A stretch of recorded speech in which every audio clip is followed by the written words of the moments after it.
what should we do first? Should we work for a few years, P&G, and the rest, get a whole tool set of set of tools first, or set up the business first? That's a big question. I think often a lot of businesses start by not making any money. That you can start something very simply, so you can have a job. So I started making a living as a musician while I still had a job working at Warner Brothers in New York.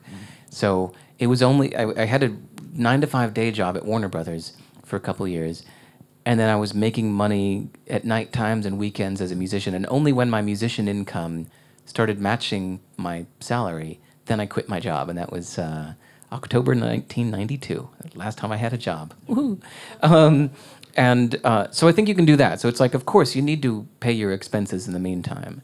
And in fact, that lets you be more experimental with what you're doing. You know, so it would almost be a different, we'll have a different event someday here with Unbox and the EDB about when you are actually starting your company, some of the lessons that we've learned about starting something, you know, like the trial and error that you have to go through until the public is saying, yes, we want that. Because you're going to go through lots of trial and error and experiments, and you think your business will be this, but then people don't want that, and so you try something else, they don't want that, you try something else, and then they want that. And during all these all that experimentation phase, I think it's really healthy, in fact, to have a job so that you're not panicking and getting desperate. I dropped out of not only my job, but I was 3/5 away of getting an MBA at INSEAD, and I completely dropped out. You know, I had 6 more weeks to go, and then I'd get an MBA there. But you know, the concept of Groupon came on my desk, and I thought, geez, I'm not going to waste any time.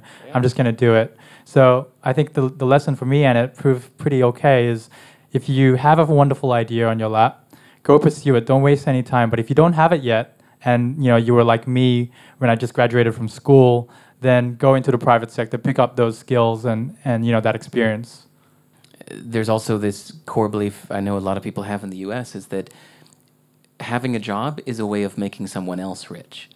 It's like whoever owns the company is the one that's really getting rich, and all those that work for him are just really like the carrot and the stick, the ones kind of just working to make someone else rich. You know, you get your steady salary, but really the real winner of the game is the one who founds a business. So just kind of, if you have some of these core beliefs, then it kind of seems like that's inevitably where you would head, is wanting to start your own thing.